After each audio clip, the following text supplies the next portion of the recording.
Turn your life around for the final bell. It's now or never, you have to change well. It's now or never, you must change well. Hello and welcome to another podcast from Change Well. Now last week we started to talk about change, and this is the second part of that podcast. During that podcast, we focused on the three types of change. There's static, dynamic, and complex. And we also talked about the techniques for discerning the type of change needed and how to implement a change based on its type. This week, we're going to talk about three critical elements that I've learned about during my extensive career in IT.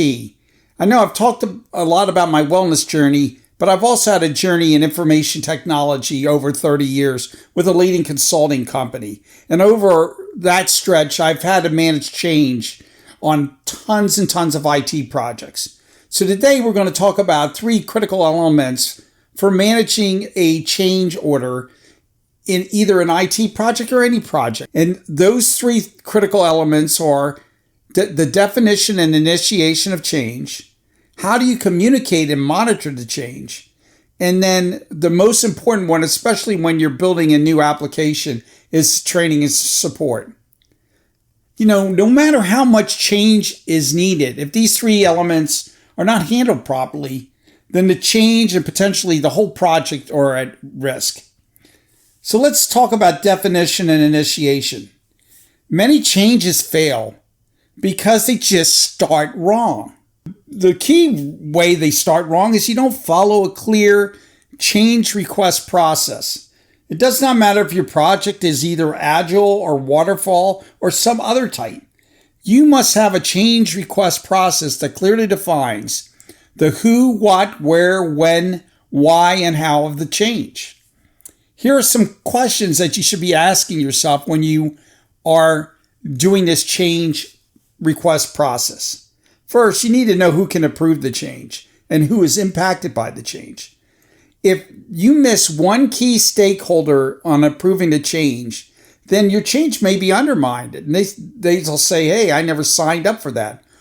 So make sure you always get all the key stakeholders approving it, and also understand who is going to be impacted by this change so they can be in the communication plan. The next thing is what? What are the specifics of the change, including how will we handle the progress that was made in the other direction before we implemented the change? A lot of times it's very hard to turn something off. For example, if you have progress against a specific requirement and that requirement has been changed or removed, how do we handle the completed work? Do you deprecate that change? Do you actually remove it? So this is the key thing to do. You have to know not only what you're doing, but what you're not doing. Too often this element is not defined, which causes problems later. Now the next thing, when? When will the change occur? Is it before the initial rollout of a software or a new program? Or is it later? Can it be done later? And do you have enough time? You need to look at the way the schedule is laid out, and is there enough time to implement it now? How does it fit with everything else that's working? And will there be enough time to test and train for the change if you implement it now and you want it before rollout? So when is best for this change? The next is, where is the change? There's two wheres, right? The first one is, where are we going to house the change request? Is it in some software like Jira that clearly defines when changes have occurred? You have to know where it is, where it's documented, so people can get at it and understand it. The second thing is, where will the change be implemented? Let's say you've got a multinational company. This is going to be in one of the countries exclusively? Or is it across all the countries? Or is it in IALA? You have to think about the where in two aspects of it. Now, one of the most important things is, why are we making the change? A lot of times people say we're going to make this change just because some stakeholder wants it. But if there's no why behind it, there's not going to be anybody behind it. You have to know, is this change supposed to increase ROI? And then what metrics are we going to do to measure if we met that ROI? Or is it to enable a new feature that gives better customer satisfaction? We have to know the why so we can design the metrics to make sure that the change was implemented well. And lastly, how is the change going to be made? This will even impact if you're even going to do the change. If I have a change I really want, but somebody has some costly way to do it, and that's specified as the how, and I cannot afford it, then I won't do it. So how will the change be done? Am I going to implement a third-party software component to achieve that feature? Am I going to turn off a feature and totally deprecate it and replace it with another? How are we going to do it? The details about how the change is being made can impact both the change's implementation or impact whether the change will be done at all. So that's a little bit about how to define the change request. But to do that correctly, you have to have a detailed impact analysis. This is crucial to initiating and implementing any kind of change order, even if it's a change order about your health. The impact analysis must consider all elements required for the change order, including change to requirements, quality assurance, training, processes, and other related features. Now, this is for IT. Let me give you an example. Let me go back to the health thing again, an impact analysis for health. Okay, let's say I want to change my workout routine because I'm not gaining the weight loss target I want. So I decide with an impact analysis that I would love to do Tabata. So Tabata is where you do a lot of exercises very strenuously, take a quick break, and then go to the next exercise. It's short bursts of strenuous exercise, and it's very good for cutting weight. But if you have a bum knee, you may not be able to do Tabata, or you may not at least be able to do burpees, right? So the impact analysis is this. One, I could do Tabata, it would burn more calories, but the first time I do a burpee and my knee goes out, I'm not doing any Tabata. And by the way, I'm not even doing the exercise I love right now, walking. That's impact analysis in a simple terms. Other impact analysis could be, I'm implementing a new project software. And to do that, and to make best use of that feature, I have to implement a whole new process to be done. Or I'm implementing a new interface change. How about all my trading partners? Can they adapt to that change in time for its rollout? Or do we have to make a staggered rollout and have different user acceptance testing? All this needs to factor in impact analysis, a change process without an impact analysis process that governs what types of changes and what kind of information you have. It's just a broken process. It'll fail. It won't work, whether it be you doing the impact analysis on yourself or a large project. Another key thing to think about in the impact analysis and I talk about this a little bit, is the upstream and downstream impacts of the change. And again, I'm going to go to software on this. A change on the front end of a software package usually impacts an interface, an API, or even a report. Or in these days, it could even impact the information going into your database that feeds AI. On the other hand, a change in an interface also necessitates changing how the data is captured on a screen, or even how am I going to change the process for the data entry person to capture that new element so it can feed the interface and feed the trading partners. You see, the better the impact analysis, the better the change, whether it's yourself or a project. Once the change is defined correctly, you must adequately initiate it. The way a change is initiated depends on its relationship to other elements of the project. Sometimes it makes sense to take a bunch of little changes, bundle them up into one change package and into a release. On the other hand, if it's a gigantic change, you want to have it have its own sprint or release. Or let's say it's a big change to the way you're going about your life. It's a personal change. So in that case, you might have to prioritize it as your main focus for the next month, that you're only going to work on this change. In both cases, you need to think about, can I bundle this change up, or does it need its own sprint or release? And then another thing to consider when you initiate is, whether bundled or not, you should communicate the impact of the change to scope, schedule, budget, and project risks up front as part of, and you could do it as part of an ordinary governance meeting, or if it's large, and this is what I recommend, a separate kickoff meeting, especially if it's large. Now, when you're doing this change initiation meeting, it is just as important to say I'm going back to this again, but I can't emphasize it enough. What is not being done as it is to say what is being done. If I was going down a path and now I'm not doing that path anymore, those requirements need to be removed. Everybody needs to know that they're not going to be done, or they're going to have missed expectations. They're going to say, hey, what about this? And you say, well, we did the change order. And they go, well, I thought that change order was in addition, not removing this. So you always have to do both. You have to talk about what we're changing to and what we're changing from and how that's going to be dealt with. So that's all about initiation and definition.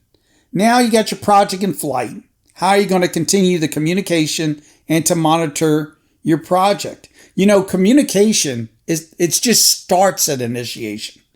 But you need to have a dedicated communication plans. And it's for three types of parties. You got to have it for your stakeholders. And they want to know how we're progressing on ROI and implementation. Where's our progress? You need it for your partners, your trading partners, especially if you're changing an interface, API, or how you react with them. They're going to have to do changes on their end, most likely.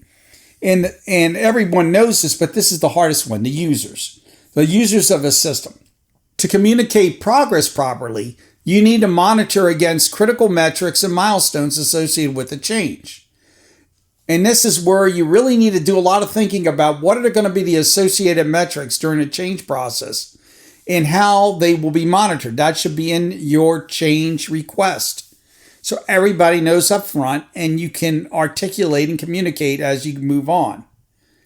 The key on this is determining if you need interim milestones. And sometimes if you have a massive significant change, you may need to do a proof of concept. And when that proof of concept doesn't pan out, you stop the change, you stop the bleeding, and you progress down your path that you were going on beforehand. Okay, we talked about communication and monitoring. Now let's talk about the most important, in my book, thing other than definition, is training and support. Each change management plan needs to include training, support, and documentation. The most needed, properly implemented software. It could be the greatest code you ever seen. It's so economical in the code. Your tech arc is doing high fives, but it will fail if users and trading partners are not trained on the new feature. Likewise, you always have problems at the start. So your calls may overwhelm your support personnel if users are not trained. So they're calling everybody and it's not a problem, they just don't know how to use it.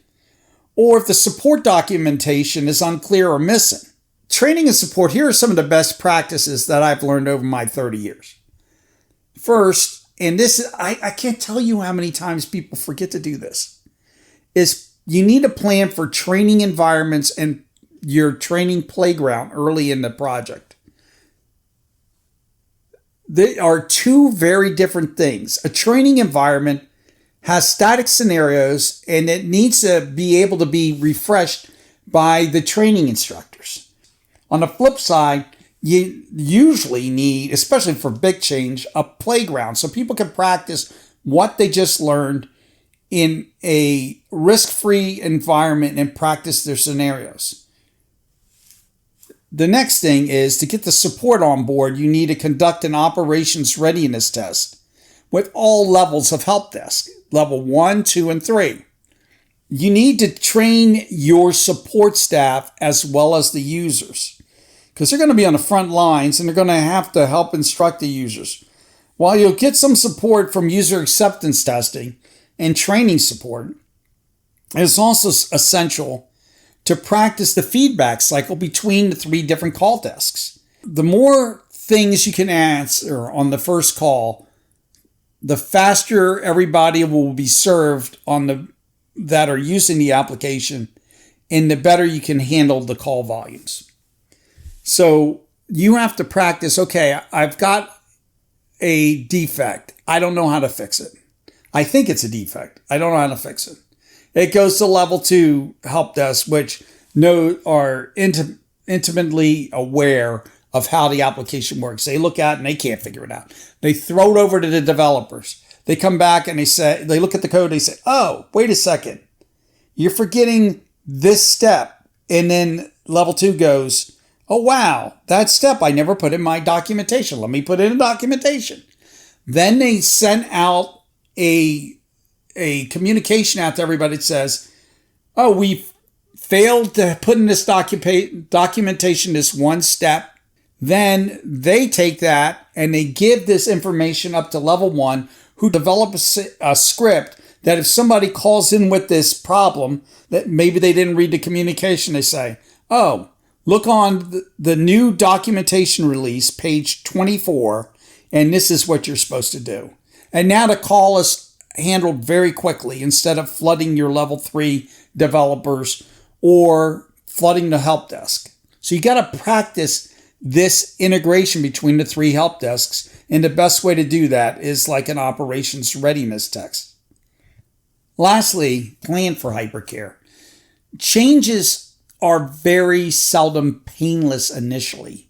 People are locked in their old ways. To lessen the pain and get it over as quickly as possible, plan for extra support at up front and have a communication plan at least daily, sometimes twice or 3 times a day, to resolve problems early and often and communicate to super users so they can better instruct other users on how to use the application. Now that's it. I've touched on 3 of the most critical elements of change management. Now, change management is an art and a science. There is a ton to it. It is essentially one of the most important things that so often is forgotten when people are running a big project. So that's why I wanted to emphasize it today. And to close out, I got a little poem for you. You know I can't end without a poem or some kind of song or something. So here's the poem. When making a change, don't fire and forget, or the results that come, you'll soon regret. Instead, start to change with proper analysis. In this way, you'll avoid project paralysis. Then communicate and monitor both night and day to assure your client that everything is okay. And plan for training and help desk support so you will achieve a good report. And until next time, I hope you have a good report and you continue to change well.